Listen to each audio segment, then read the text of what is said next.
When you choose present tense, what you're actually doing is excluding your ability to manipulate time. And since the character lived in the moment at all times in that story, it was a great POV to write in because it really conveyed the life experience of this character who lives in the moment only. Yeah. The reason why it is so detrimental to most stories, even though they push through it anyway, is you lose the ability to manipulate time. You know, when you're writing in past tense, you still have present tense, you still have future tense, and you also have this magical past perfect tense, which is anything that happens before the past tense of your story that's happening in past tense. And so you have the ability to just manipulate time and move back and forth in one paragraph, and it happens flawlessly.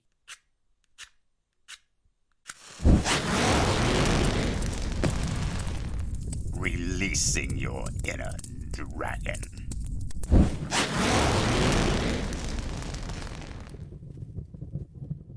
Okay, Drake. Why is third person limited the only valid POV?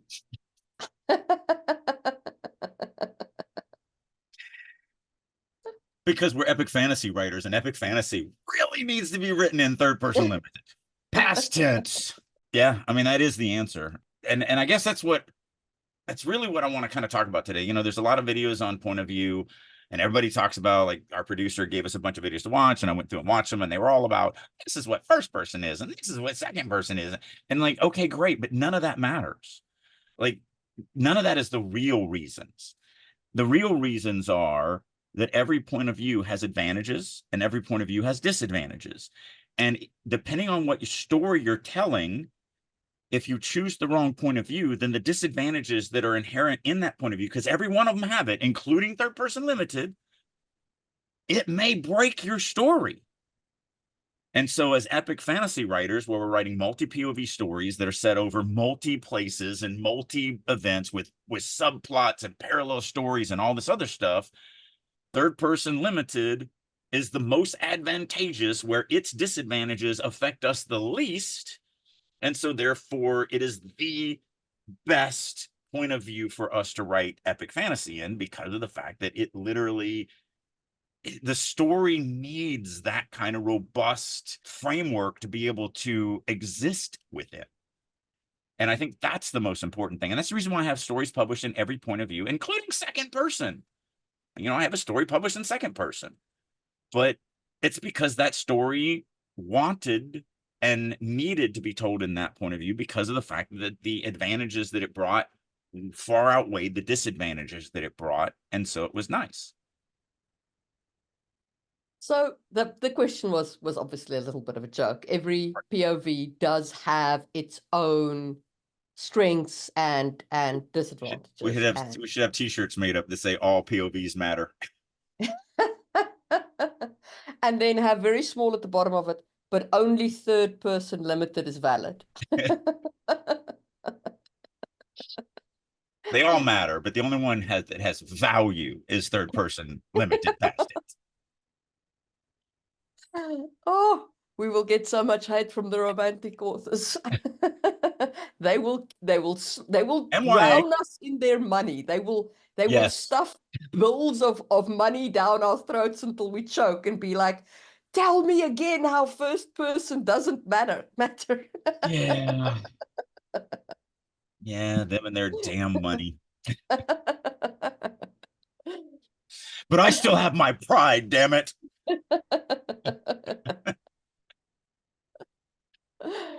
Anyway, okay, let's quickly just talk about very briefly what the overall POVs are, so we make sure that we have them up front so everybody knows what we're talking about. Starting with, you have first person, second person, and third person. First person is the pronoun is I, and you're pretty much, everything is from the single narrator's POV inside of their head. The entire narration is essentially inner monologue. It's a limited point of view. And what that means is it's limited in scope of whatever that narrating character knows. It also means that you're not telling the story. The character's telling the story. Right. You're just the monkey at the typewriter typing what the character tells you to type. But it also Yes. means that it's good for acting because you can become the character. So it really is you telling the story, but not because it's you, the writer, telling the story, but it's you, the character, telling the story. Right. So that's first person, and it works. We'll get to the various advantages. So let's just get the definitions out the way. Second person is a really weird POV, and it is highly situational. You're only ever going to use second person if you're writing really specific genres or if it's a gimmick, because it's the you pronoun.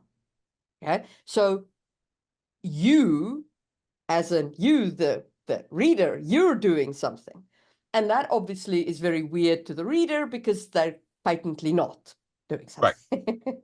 Right. So, and they patently might not have brown hair, be a man, Well, or yeah, whatever. you can never describe the POV character in second person because, if you're reading the book and I say to you, you walk in the bathroom, pull out your member and stand in front of the urinal to urinate, you're gonna be like, yeah, no, I don't. Yeah, uh, exactly. so you can't So, mention any of that stuff. It has to be yeah, very, very generic when it comes to the character.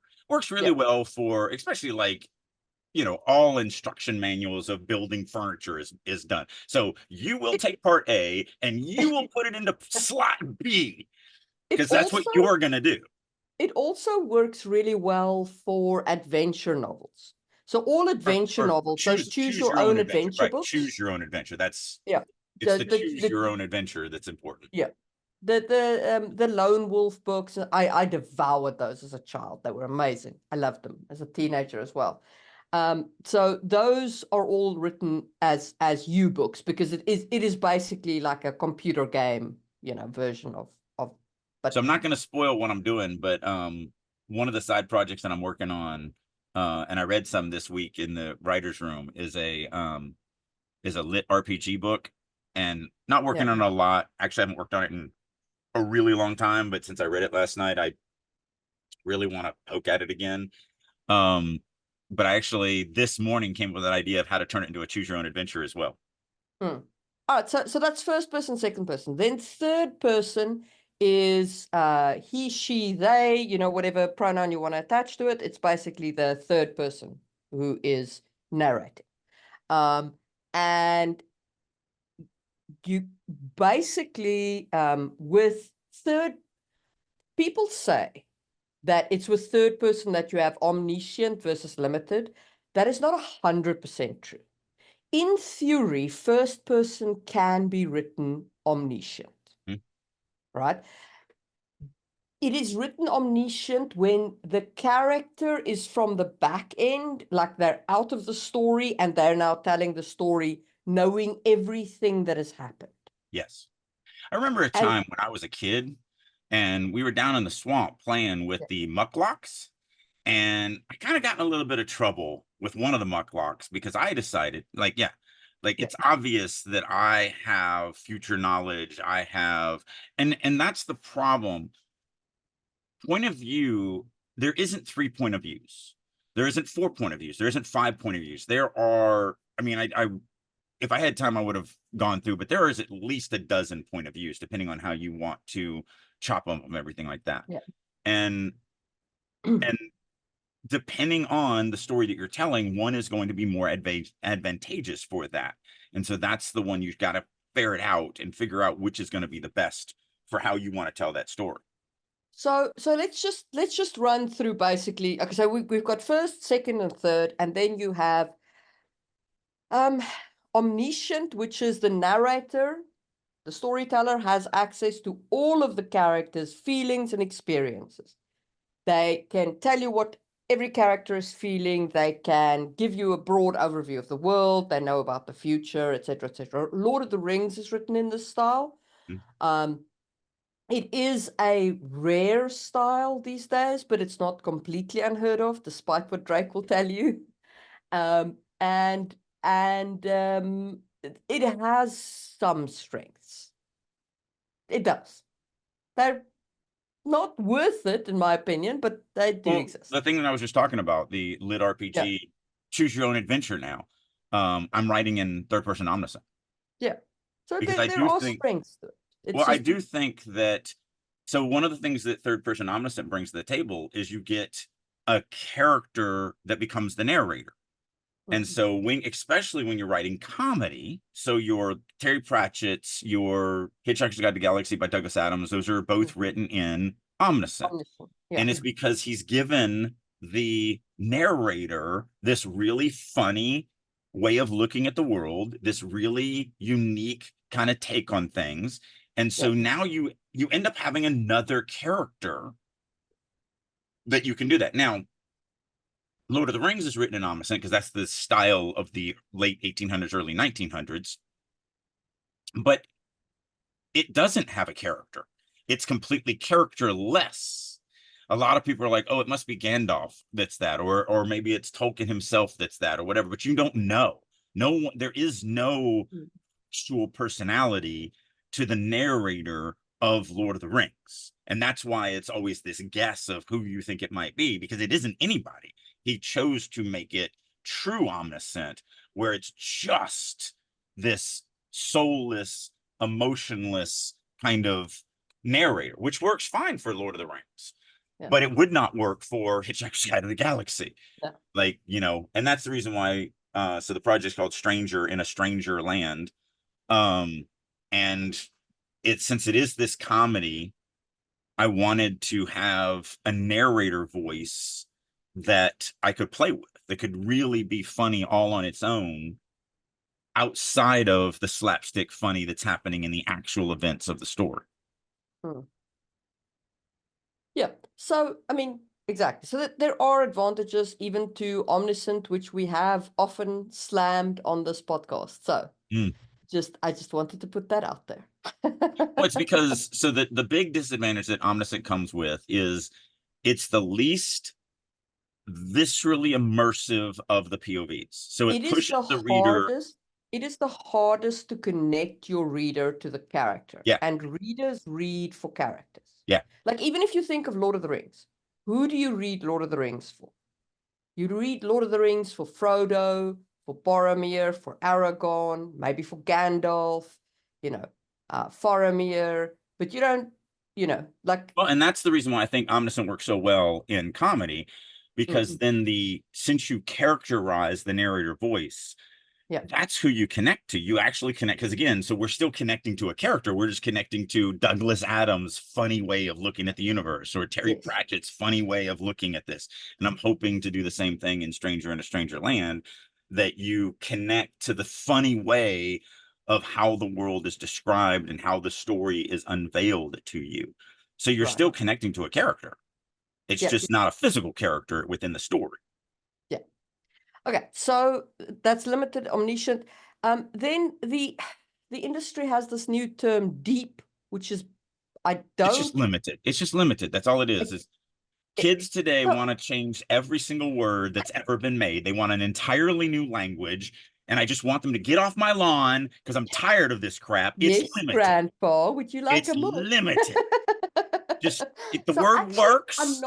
I'm not 100% sure it's limited. It might be.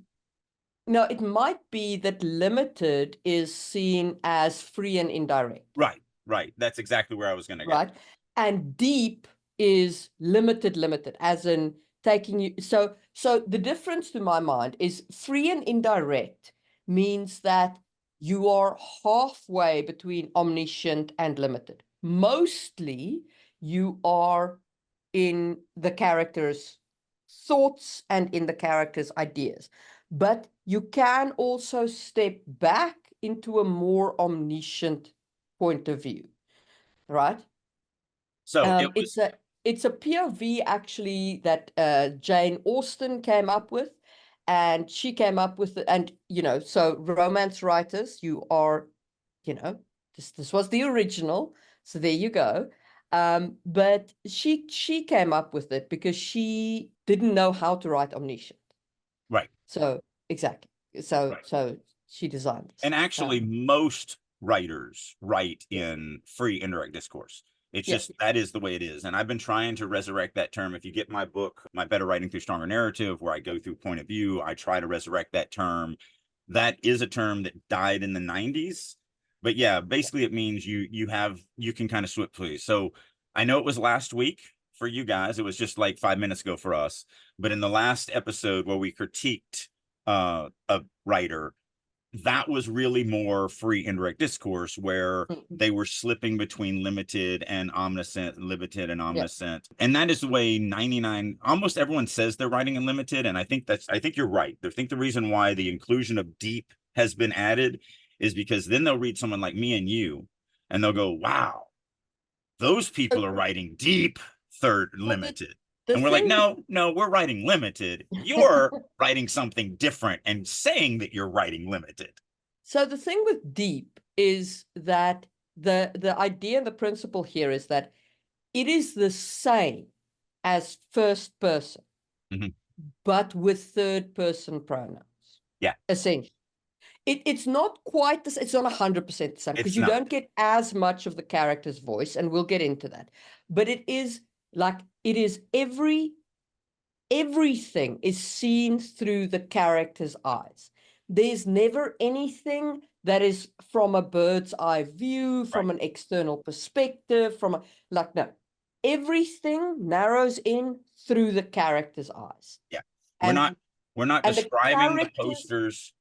We're not describing the posters behind Marie and what they look like. We're describing how I see the posters behind Marie, right, and how they affect me. Yeah, and the emotions they evoke in you and all the rest of that. Right. Every description is colored by the character's perceptions. Now, somebody in the peanut gallery just said, made a very valid point. Normally people can't tell the difference between POVs, 100%. Readers can tell the difference between first person and third person and tenses. And that's about it. And that's stretched. That's stretched. I mean, not everybody can even do that. Like, they'll I have no idea. I mean, I can't tell you how many readers that I've read, and I'm like, oh, was that written in first or third? And they're like, I don't know what that means. Yes. Like, did they say I or did they say Hank? And they were like, I don't know. So this is not necessarily something that a reader is going to be like, oh yes, this was written in third person deep past tense and it was marvelous. No. Yeah, that's only us writerly type people are going to be saying. Are going to put it like that. What the reader is going to experience is how much they connected with a character. And that's where the various strengths of the various voices come in. Yeah.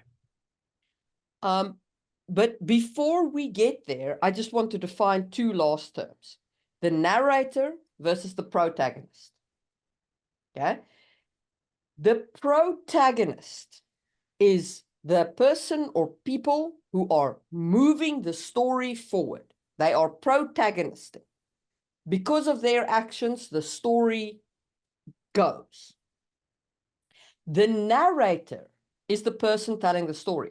And you don't even have to be omniscient in order to have a narrator who's not the same as the protagonist.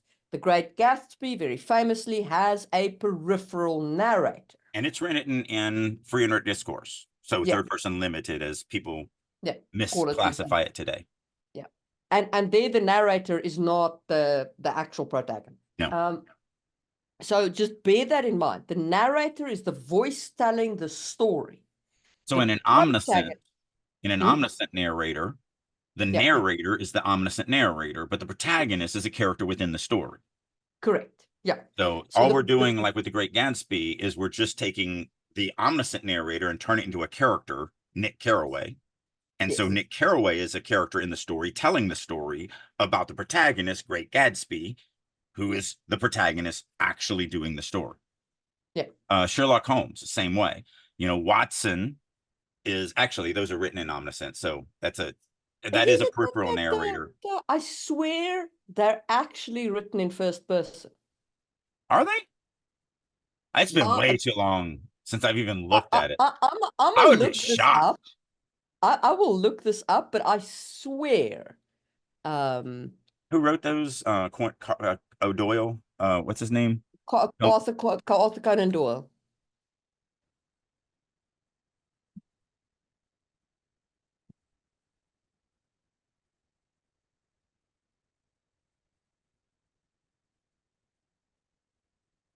They are in public domain, by the Yeah, way. they are in public domain. That's why I was just gonna. Volume 1. Somebody's still selling it. Here we go. In the year 1878, I took my degree Yeah. of Doctor of Medicine of the University of London and proceeded to Netgear. I There you swore I go. could remember it was first So, person. like we said at the beginning of this, where there's so Yeah. many point of views. So there is first person, Omniscient. peripheral narrator, omniscient. Yep. That is not the protagonist of the story. Like there's so many things that you can do. And that's why people get in trouble with this stuff, is because there is so much flexibility and so much freedom. And I want to get to that in a second. So I'm going to hold that point of why this is important, because this is what I want to center my discussion on with point of view, is that. Well, we're through definitions. No, so... there's one more. There's one more Okay. that I want to add in. And that's tense, because tense is a part of point of view. So we have past tense, we have present tense, and technically we have future tense, but you can't write a story in future tense. No. You have future tense. Right. I'm Finnish. We have no future. That's because you could die at any moment from the cold. It's like there is no future for us. You could step outside, literally die from exposure. Like I love, my favorite Finnish word is your word for spouse, which is person I like or I hate the least.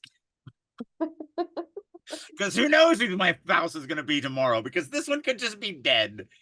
There's no future in Finland.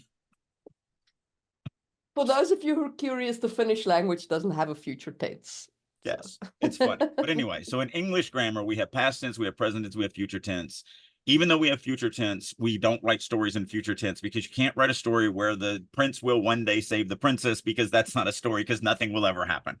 But what this comes down to is it comes down to verb forms, and we have 12 or 13 verb forms, somewhere around in there.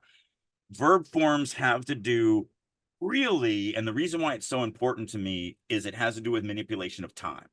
That's really what verb forms are. So if we look at the word walk, if we look at present tense, then Drake walks across the room. So he's actively doing it now. Past tense would be Drake walked across the room. So it happened in the past, he walked. If it happened before the past tense of the past tense story, it would be in past perfect tense, which is Drake had walked across the room. If we go into future tense, it would be Drake will walk. And it's always just, most of the time, not always, but most of the time it's adding other words, because there's also future perfect tense and like all this other stuff.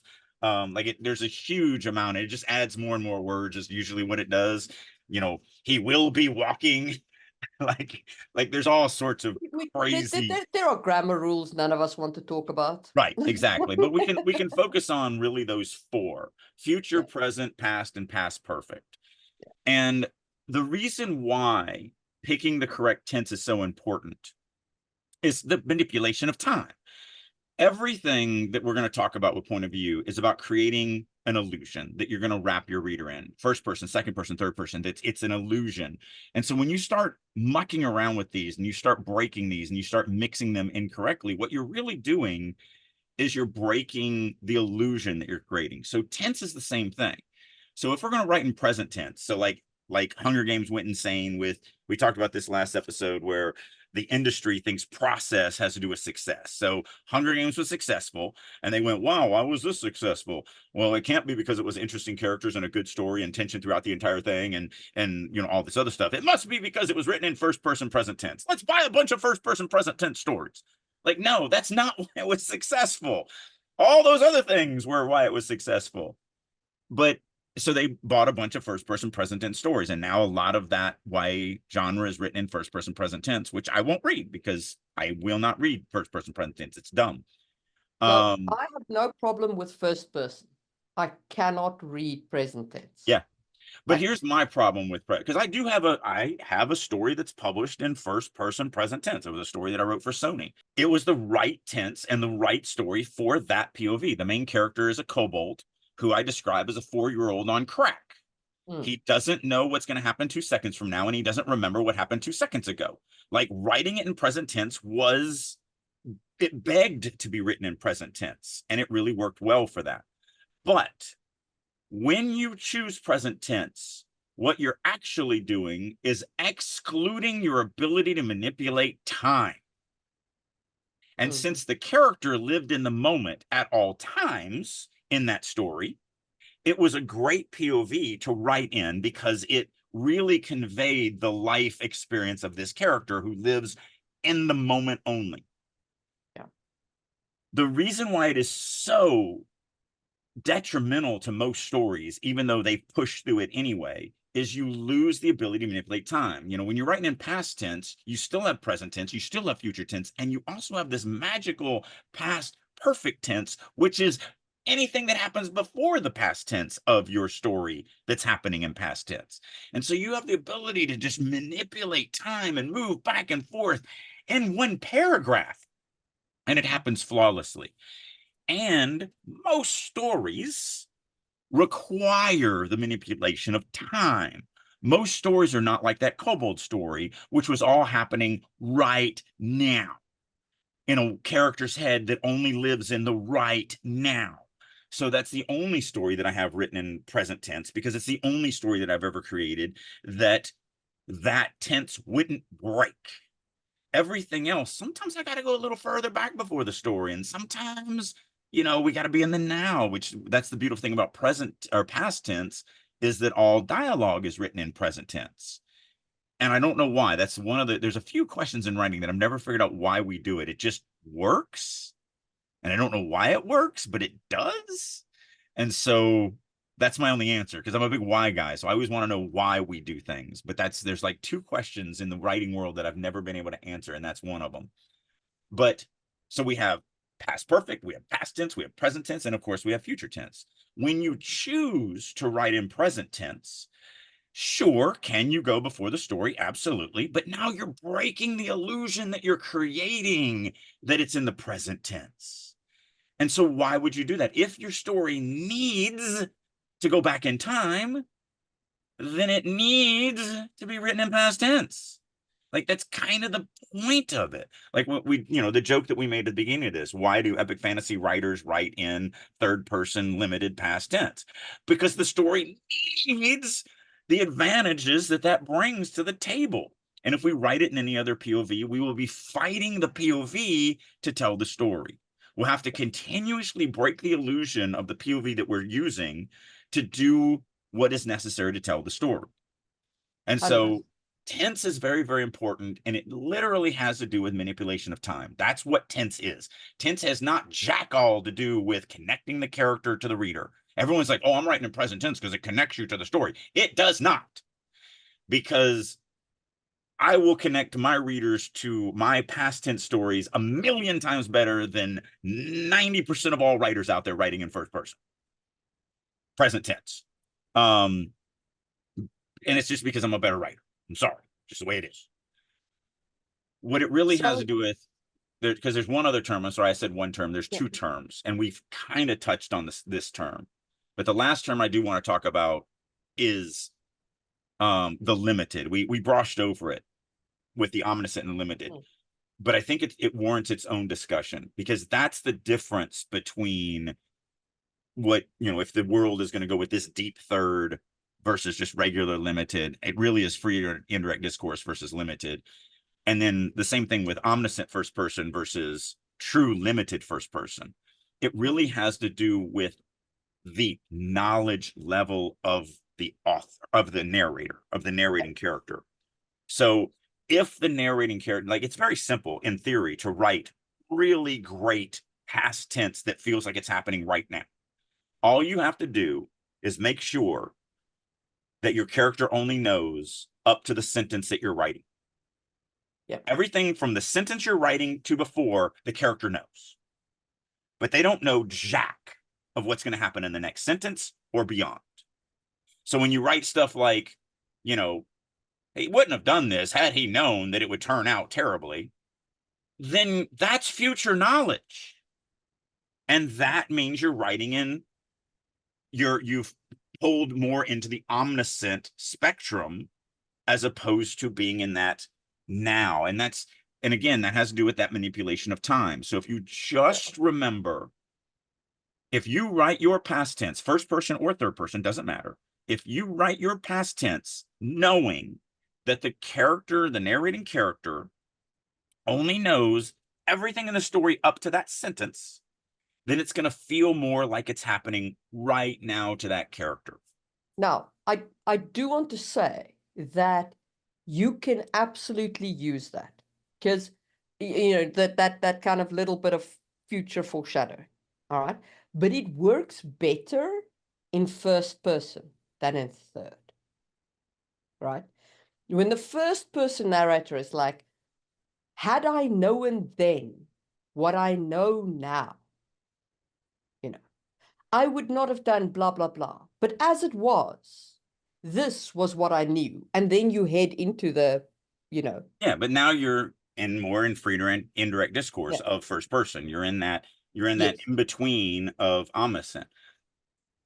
And again, so where I wanted to center my discussion on for this point of view has a lot of rules and has a lot of things to learn. And we just went through a bunch of things, and we spent a half an hour just going through the basics, definition. and we didn't cover anything. Like, we Yeah. literally, I don't know if we scratched the paint on point of view. And that's why my point of view book, my Better Writing Through Stronger Narrative, is 80,000 words long. It's the most in-depth discussion on point of view that you're going to get. But none of it matters. The only thing that matters is understanding how what you're doing affects the reader. So if I'm writing a story where I want you to know that it's me now taking you on a journey of something that happened to me in the past, because that's important, because you being with the me now is going to matter. There's going to be a payoff to that. There's going to be a magical, oh my goodness moment. Then I'm going to do something like, had I known then what I know now, I would not have done this, because I'm going to pay that off. If I'm just writing that and it never pays off, then you're a moron. You've literally used an omniscient POV, which is less immersive, for no value. And so I'd rather go, I was walking down the street. I loved life. I was on the top of the world. I knew everything there was to know. And then just have the world fall out from under me and take the reader down that path. It depends on what you want the reader to feel. That's the thing that we forget. So, like, they come on this idea of like, oh, like Name of the Wind from Pat Rothfuss. A lot of people are enamored by the fact that it goes from third person to first person. And it's in first person when you're in the main protagonist's head, and it's in third person when you're in any other character. And they're like, oh, so brilliant. But it doesn't do anything. There's no payoff for it other than the gimmick of being able to write a book that has both third and first. And he did fine. It's a New York Times bestseller. I'm not poo-pooing on the book at all. It's a great book. But his first person is amazingly strong. And his third person is weaker. Not that he's not a decent third person writer, but when you compare it chapter to chapter with his first person is so amazingly strong. So had we been, we're friends now, but had we been friends back then, and he was in my writers group, and we were, he wasn't published, and we were just kicking around ideas, I might have said, man, if you can try to figure out how to tell this story all in first person and just keep it in whatever his name, I can't remember the name. It's been too long since I read the book. Kofi. Yeah. If you can keep the whole story in his perspective, you are such an amazing first person writer. So let's just briefly talk about the benefit of first person, because there is a benefit of first person that is unique to first person. And that is that it gives you, before you even say what you're going to say, I'm going to push back against it, but go ahead and say what you're going to say. And I have no idea what you're going to say. The narrator's voice. It gives you a highly, highly personal narrator's voice without needing to go omniscient.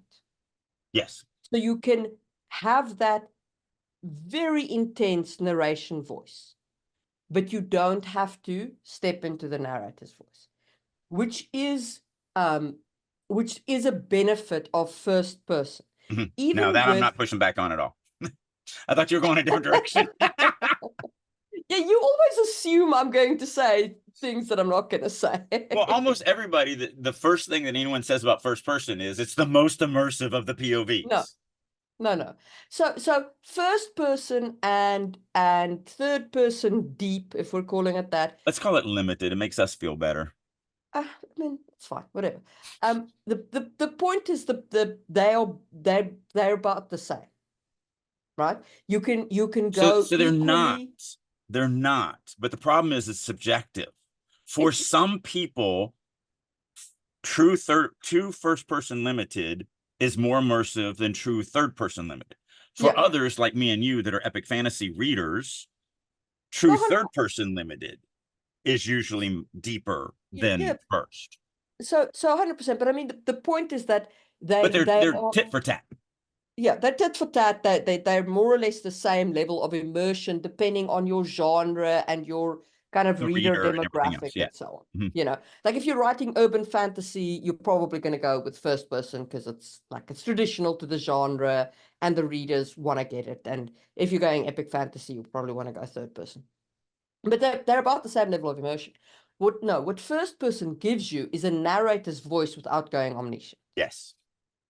And that's its benefit. Yeah, just think about And any noir murder yeah, mystery. It's like, you know, I I thought nothing good was going to happen today, and then she walked into my room. Like, you know, yes. we have this way of we just like what we were talking about with the Douglas Adams, Terry Yeah. Pratchett stuff, where the narrator's looking at the world in this very unique way.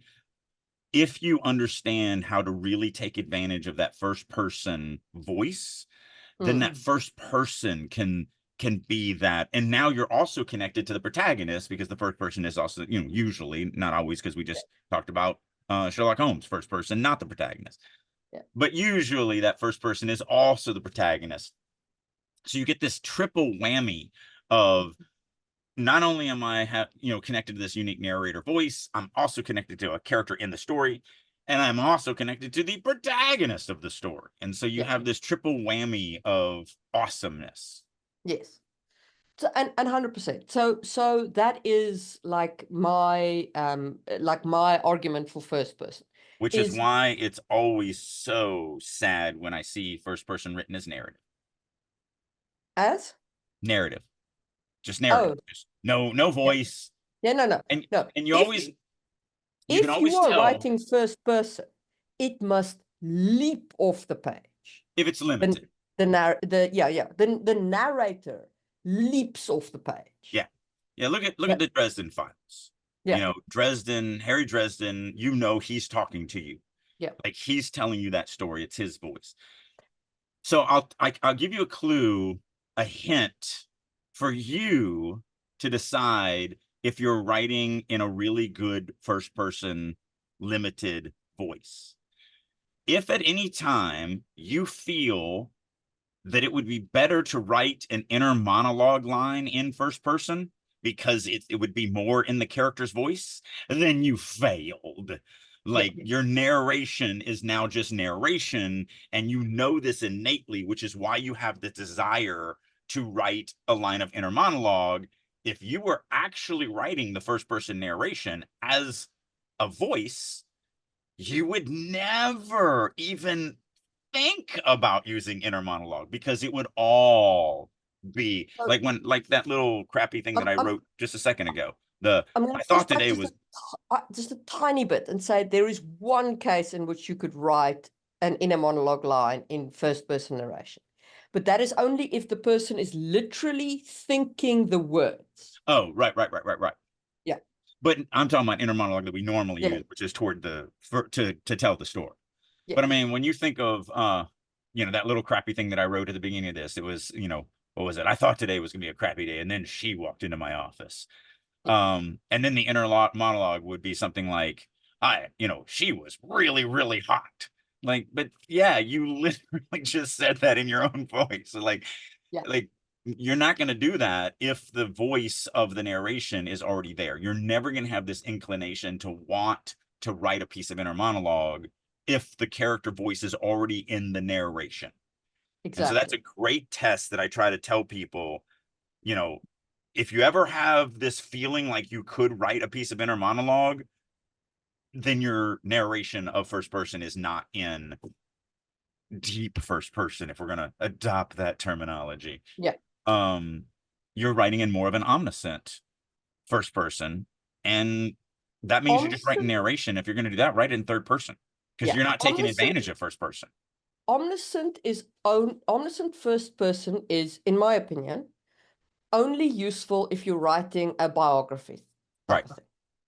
Yeah, 100 Sundays, or maybe it was 1,000 Sundays or whatever it was. Billy Crystal's biography about his dad.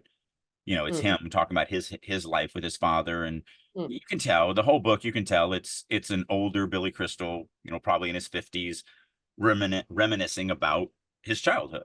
And it's never, you never feel like you are the child Billy Crystal. You always feel like you're the adult Billy Crystal reminiscing about the child Billy Crystal, and that's fine. Yeah. But yeah, so how do you choose? Okay. So we've spoken about first person, and first person needs to have a narrator that is leaping off the page. If your narrator is not that strong, if they're not leaping off the page, if you're not that intensely on them, don't write in first person. Not because it's not going to connect you to the reader or whatever, but because it comes with weaknesses. Yeah. And if you're not going to take advantage of its major strength, then don't adopt its weaknesses. Yeah. Right? Because you can, so you know, like one of the big weaknesses of first person is you really need to have only one POV character. Ideally. I know people love to have multiple POV characters in first person, but it is dumb because you only get the word I. Yeah. And so it is so hard to switch from an I head that is, you know, Drake to an I head that is Marie. Yeah. Because you only get I. Yeah. And so if you're going to write narration anyway, if it's just narration, then write in, even if you only have one POV character. I mean, the first Harry Potter book, outside of the opening, which he was a child, you know, a baby, an infant, every other chapter of that book is written in third person limited with one POV character, and that is Harry. And we are never out of Harry's head. It's a one POV book, but we're always in third person. So it's free and indirect. I said third person. Yeah. It's always in third person. That's what I'm saying. You should write it in third person, not in first person. So we're just talking about choosing between first and third. Yeah. Yeah, 100%. Yeah. And that's the thing, because third person gives you freedoms. It allows you to have multiple POVs. It allows you to occasionally take a little bit of a backwards, you know, like a backwards step, maybe look at the world a little bigger if you're not going deep, if you're going more of kind of the limited, free and indirect. So, you know, it gives you more options. First person is more limited. The trade-off you get for limited is the narrator's voice. If your narrator's voice isn't strong, don't use first person. Yeah. So that's my first piece of advice. And so let's add to this just to take it to another level. Yeah. So not only is first person the most limiting of the two POVs, because we're not going to really talk about the second person. No, I mean, no one writes. It's just it's either a gimmick or a very specific genre, and if you're writing in that, you know what you're doing. Right, exactly. So not only is first person much more limited than third person, and it brings more disadvantages with it than well, I don't want to say it brings more disadvantages than advantages, because it's probably about the same. It's just the disadvantages are serious disadvantages for certain types of stories, like multiple POVs or whatever. Yeah, but you also have another disadvantage with first person that you don't have with third. And that is that you have to manage the I pronoun very carefully. Oh, yeah. Yeah. Because you can't use the character's name. You can only use the pronoun. Yeah. And the amount of sentences I've had to rewrite in order to eliminate I's and me's and my's, because they you have the same limitation in third. They're just different, because now you overuse the character name. You got to watch pronoun connections and everything like that. It's different, but you've got more. Right, 100%. Yeah, because you can use the character name and the pronoun, which at least gives you some variation. Right, exactly. With first person, Man. Yeah. Yeah, no. And when I'm writing first person, one of my drafts is literally just I look at every sentence as an I, me, or my, and I go, can I rewrite this and cut that I, me, or my? Yeah. And you can't cut them all. I mean, I cut 20%, maybe Yeah. 25% at the most, but Because that's it's a nature. You have to have you something, have to right? use it. You have Yeah. no other options. But But you have to also continuously rewrite in order to eliminate as many of them as possible, just to right, manage the pronouns. right. But where I was going with that Yeah. was not only is first person the most limiting of the two, of the two big Yeah. choices that we have. Then let's go to tense. And now we have present tense and past tense. And we Yeah. already discussed about how present tense is the most limiting of the tenses because it actually limits your ability to manipulate time. Yeah. So the reason why me and Marie are so much against that first person present tense is because you're writing in the most limited POV, first person, using the most limited tense, which is present tense, which means that the story must be the most simplistic story structure that exists on the planet to be successful. Why did Hunger Games work in first person present tense? Because it's a single character that starts in a single moment in time. It moves forward linearly to the end of the story. It has no subplots, no side plots, it's the most simplest story structure that exists. And Mhm. so therefore the POV didn't break it. But if she had tried to also incorporate the sister and other types of subplots and all this other stuff, it would have been a struggle. And so And, when you look and at the thing Hunger is, Games, I just want to caveat, we're not saying that Hunger Games was a simple story, or no that it wasn't a great world, or that it wasn't complex characters. But the structure of structure, the story is 100% linear, like a train track, yes. you know. And that's why when you look at, so what was the next big first person, kind of the maze, what was it called? There was one that came Um, right after it that was bought wholly because it was first person present tense. Maze Maze Runner. Runner. Yeah, I think it was Maze Runner. Yeah. Maze Runner is a more complex story structure. Notice no one talks about Maze Runner. We still Yeah. talk about Hunger Games to this day because the POV did nothing to hinder the story. And therefore, the disadvantages that come with the POV intense choice didn't hurt it, whereas she took advantage of its advantages. Maze Runner, the story structure was more complex. And therefore, the story writer now has to fight the point of view that it was chosen in. Hmm. And that is what we're talking about here. We're talking about being smart. It's not about, oh, but I only like first person. Like me and Marie aren't going, oh, we only like third person limited. So that's all you should write in. Not at all. Traditionally, me and her write epic fantasy. We write Mm. big, massive stories with multiple characters and multiple side plots and parallel stories and all of this stuff. And we bounce back thousands of years in history and we're doing all this complex storytelling that if we tried to write in first person present tense would literally be the hardest thing that we just couldn't accomplish it. Mm. We couldn't, it would be so limiting for us that it would make our jobs impossible. Yeah. So it's about picking, that's why I'm literally publishing every point of view and tense that exists on the planet because of the fact that I've written a bunch of stories. And so therefore, eventually I come up with a story. It's like, oh man, this one really needs to be written in blah. Mm. And so I write in the point of view. I mean, I'm pretty sure, isn't your YA written in first person? I don't have a YA. Or Well, we the have a YA. No, I've got my urban fantasy, urban but fantasy, that's the that's, one I'm at. yeah, yeah. It is written in first Yeah, it's person first person. because it's noir. Yeah, yeah. It's noir So urban fantasy. So yeah. yeah, So it works out really, really well. It's a yeah, single POV. It works out, it's still past tense, so you still have the yeah, ability to yeah, manipulate time. So yeah, it's not about being pigeonholed into someone in the comments said, I've only written in this. Maybe I should do. Yes, you should. You yeah, absolutely, but it also depends on the stories. If you're only telling certain stories, then maybe you will only write in a certain POV. I mean, if yeah, all I ever wrote was epic fantasy, I don't think I would write in any other POV ever. Although I guess the Kobold story, no, it's more adventure story because it was a short story that I wrote for Sony. Mhm. But you know, still, it was a short story too. It was 3,000 words. not hard to hold a first person present tense story for 3,000 words. So that's the big thing. It's always, it really comes back to, how does it affect the reader? Yeah. How does it affect the reader?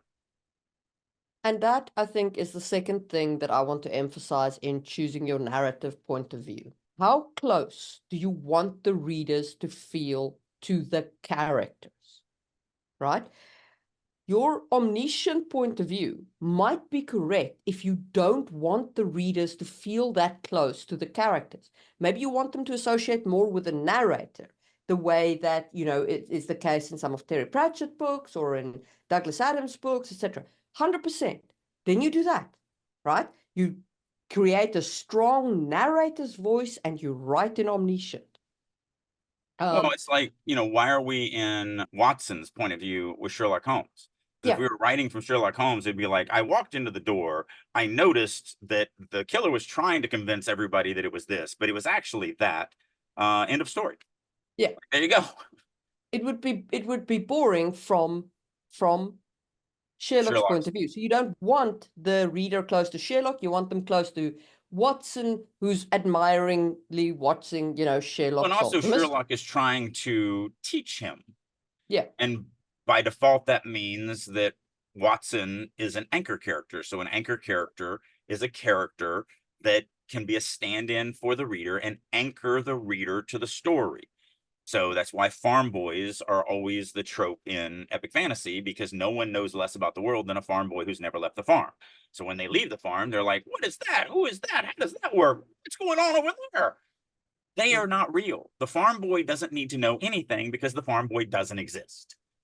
They are the anchor. They anchor the reader to the story so that the reader can be like, what is that? Who is that? How does that work? What's going on over here? And they can get those answers organically.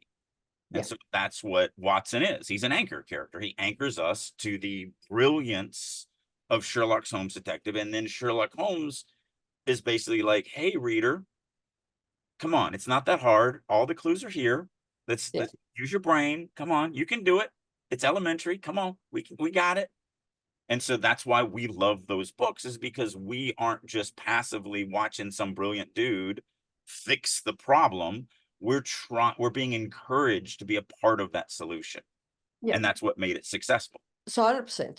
So you want to, when choosing your POV, you want to, we've spoken about the need to understanding your story's needs. You need to also consider how much information you want the reader to know.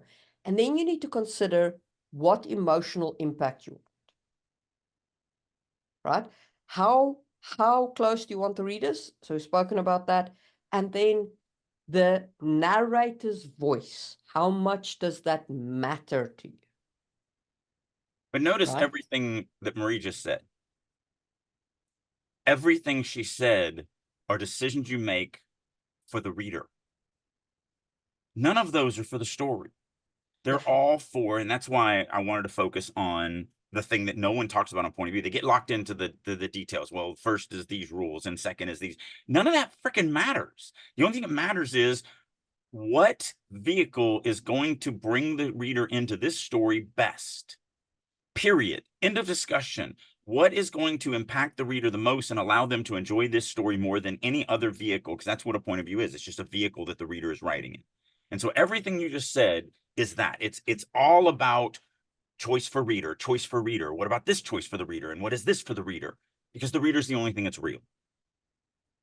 And that's why often with genres, you'll see the same choices made in narrator, right? Because readers who consume that genre like that point of view. Or at least they're and that's why there are a whole bunch of romance spicy books that have got multi first person POV, because for reasons related to spiciness, I guess. And I'm going to push back on you. I don't think it's that they like it. I think that they're used to it. Yeah. Because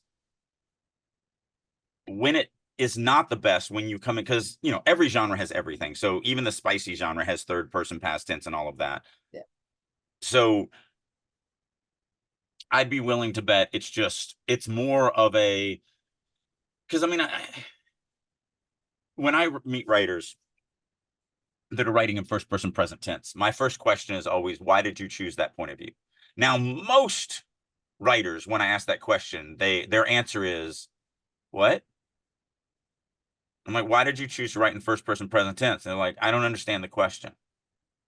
As in, they don't realize they have a choice. But when you drill down, the answer is usually because Hunger Games is written in it. And I like Hunger Games.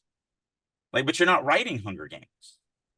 So I'll tell you why I think the spicy stories have defaulted to that. It's because their birthplace is on the internet sites that are all written in first person in order to give you the most direct, spicy experience. Yeah. One of the peanut gallery just did a joke that is absolutely hilarious. Error 404, POV not found. That was awesome. Yeah. But no, they don't understand. They didn't understand that they had a choice. They read this genre, everyone else is writing in this genre, so that's what I should do, without understanding why. My first person, or my romance, is written in first person. It is, but it's written in past tense because I refuse. My stories are too complex. Even my romance stories, which are very simplistic compared to my epic fantasy. I can't read first person. I can't read present tense stories. I can't. I can't. I can. It's just not. I can't. I couldn't even make it through Hunger Games. I can't get into it. So if I can't get into it, You're not going to write it. I'm not going to write it. It'd just be torture. That would just be. It's not possible for me. Yeah.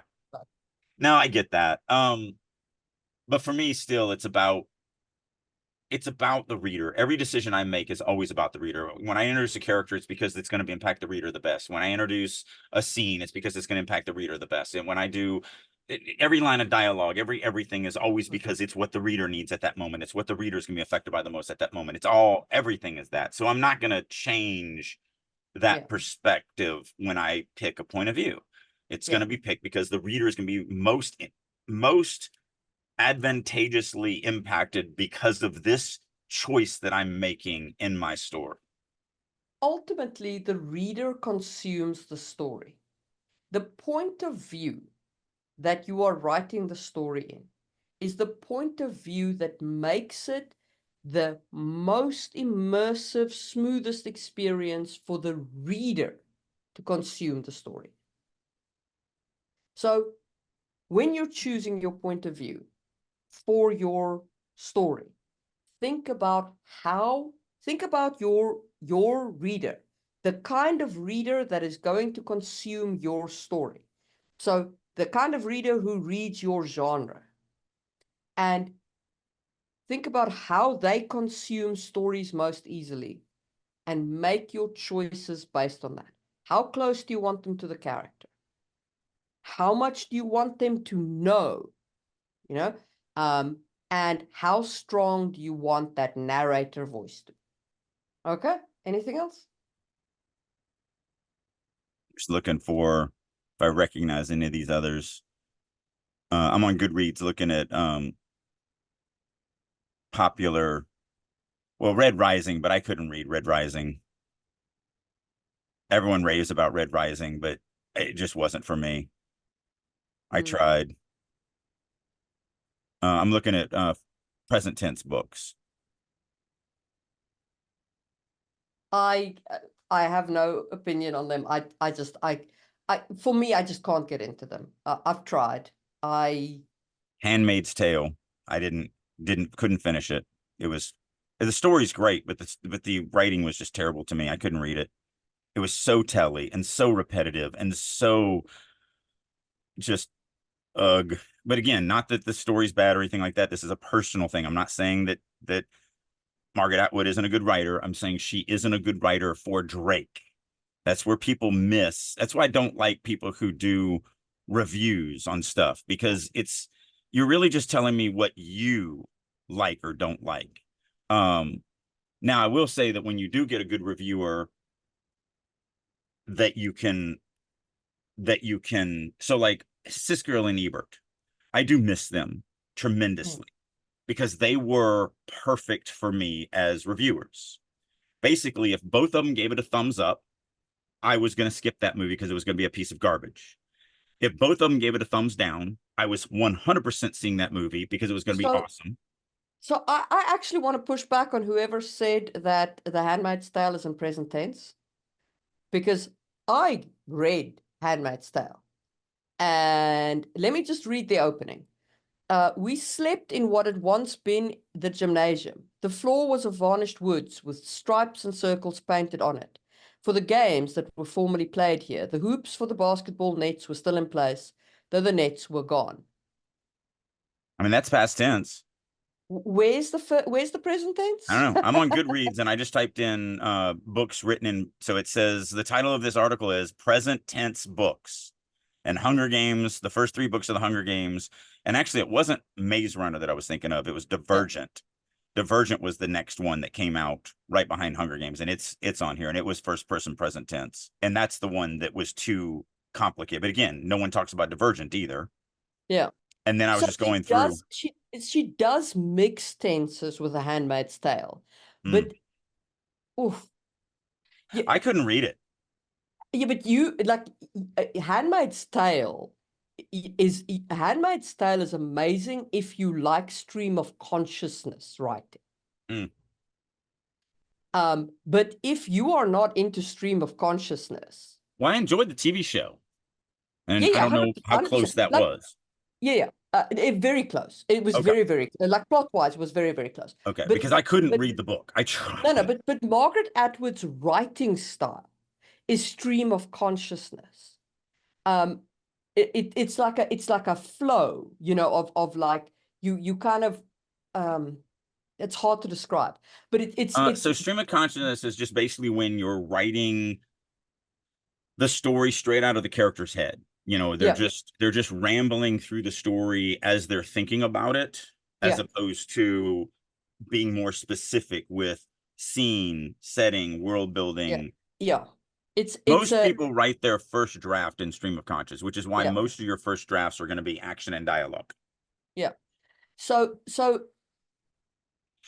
yeah, Margaret Atwood's style is a very unique style, and you either like her voice or you don't. Mm. Like, it's a you know, Yeah. and it's definitely not for everyone. Well, and like I said, that's why I don't give a lot of opinions on. Yeah. Well, I don't mind giving my opinions on things, but I make sure that I hammer on the fact that this is my opinion on this thing for me Mm, as a reader, for me as a watcher, for me as a fan, for me as a whatever. yeah. Um, Now, if the story's broken and I can point you to what breaks the story, and the Mm, vast majority of audiences that should be the fans of that are like, I didn't like this. yeah. Those like the new Marvel movies, the new um Star Wars movies, stuff like that, where the fan base themselves are like, I didn't like this movie. I can go, yeah, you didn't like it because that piece of code is broken, and that piece of code is broken, and that piece of code is broken. That's different because those are now factual kind of things. Somebody in the writers room critique group this week read something, and they've been reading it for the last couple of months, and it was they had gotten to the very end, and so the last time they read was a cliffhanger right before the climax, and so Mm, people showed up to the writers group literally just to hear him read the end of the story, not even yeah. to critique him on the story. They were just so invested in the story, and let's just say he didn't stick the landing. And so I went, here's the codes that you broke. Here's why this is not going to impress the audience. Here's why everyone was like, oh, okay, yeah, we got the ending of the story. Great. As opposed to, oh my gosh, that's amazing. Like, here's the code that you just didn't do. You did this, you did that, you did this, you did that. So that is less subjective and more factual. You actually missed the Yeah. mark on these things. But usually when it's talking about like The Handmaiden's Tale, the writing style wasn't for me. Yeah, It yeah, just isn't my 100%. writing style. Yeah. So I'm not critiquing Atwood. I'm critiquing her as my preference. Mm, She does not write in a style that I find appealing. yeah. Yeah, that's, and that's it. Like, that's why I don't read present tense and why I don't really talk Right. about Hunger Games, because Right. I watched the movies because they were really Yeah, good. but And if you the want an story was great. example, if you want an example of first person present tense written flawlessly, that is it. Now, Absolutely. I don't think it was very well written. I don't think that it's very immersive. I think it's kind of telly. The tension is there in every scene. The characters are dynamic. The story is dynamic. And again, we talk about this all the time. The only thing readers actually care about is character and story. Yeah. So if the characters and story are there, they're going to overlook the little bit of telliness that's in there. So while I didn't find it offensive, it wasn't so telly like the Margaret Atwood stuff I found very telly. Yeah. And I just couldn't. I could never get into it. It was just it was line after line after line that just kept throwing me out of the story, throwing me out of the story. It wasn't that way in Hunger Games. It wasn't viscerally gripping and immersive, but it was not offensive to me either. And again, we're talking my personal reading style, my personal reading preferences. So, and I am way more snotty and snooty than the average reader because I pushed myself so far down this path. I've ruined myself as a fan. That's why I need to listen to audiobooks so that I can't see the words. But it just kind of depends on what you're doing. But yeah, the big anyway, thing to for get me, back to POV. yeah, because that's what I was gonna say. The big thing for me about POV is just to remember you do need to learn this stuff, and it's a lot. And again, I would highly recommend turn to the camera. If anything we said is of any value to you, you should probably either go to Starving Writer Studio or drakeu.com. Links will be down below. And pick up a copy of Better Writing Through Stronger Narrative. It is a massive 80,000 word book where I go into great detail about all these things that we've been talking about here on the show. You can get it from Amazon if you want to give Jeff Bezos some money. I know he's kind of poor right now, but you know, my company is called Starving Writer Studio, and it's not an ironic title. So that extra dollar or two thrown to me might help me more than it helps Bezos out. So just saying, Starving Writer Studio, I use the same shipper as he does. You'll get it in the same amount of time. I actually got it $5 off, so it's 25 from him with free shipping, or you can get it for 20 from me, and you do pay for shipping, but it ends up being about 25 bucks. So either way, it's gonna be the same for you. It's just a little better for me if you get it from Starving Writer Studio. It goes into depth on all the stuff that we've been talking about on this episode. I highly recommend that you pick it up. So turn back to Arkham. So I think that the most important part about choosing your POV is bearing in mind your reader, how you want them to consume that story. And I think that that's a good note on which to end this episode. And we will see you soon for another one. Bye. Thank you for tuning in. This is Marie Mullaney, your co-host on this literary adventure. Our goal is to provide you with valuable insights and discussions on writing. If you believe in our mission, please like and subscribe our podcast. Sharing our episodes with your community not only helps us grow, but also contributes to a richer, more diverse conversation about storytelling. We appreciate your support. For a deeper understanding of the topics we've discussed, head over to Just in Time Worlds on YouTube. It is a treasure trove where fantasy meets history and science. Every Tuesday, you'll find new videos that delve into the intricacies of world building, drawing from our rich real-world history. Whether you're a writer, a role player, or just a fantasy enthusiast, Just in Time Worlds offers unique insights that will enrich your perspective. Check it out and join the journey of crafting incredible worlds. If you are ready to take your writing to the next level and work with a group of highly motivated, dedicated writers who are all working to not only improve their writing, but improve your writing, plus you get to work with me on a weekly basis, then I'll encourage you to check out writersroom.us. This is a website that I have created that I really wish I had 30 years ago. It's everything a writer needs to become a better writer. Not only do we do weekly critique sessions, both from other members as well as me, we have daily writing sessions, I do monthly classes, Q&As, we have activities, I do all sorts of learning exercises, such as I do a quarterly writing prompt contest, and just tons and tons and tons of things. So if you're ready to get serious about your writing and you want to actually finish that novel and have a chance of it being published, then I encourage you to head on over to the Writer's Room and join me there. And as a special promotion for listeners of Releasing Your Inner Dragon, I'll go one step more. If you would like to get 50% off for 3 months, reach out to me. There's a million ways you can do that. You can do it through starvingwriterstudio.com, drakeu.com, any of my social medias such as LinkedIn, Instagram, Facebook, X, whatever. Reach out to me, say that you would like to check out the Writer's Room for 50% off, and I will send you a link that will allow you to do just that. So hopefully you're ready to start getting serious about writing, and I'll see you in the Writer's Room.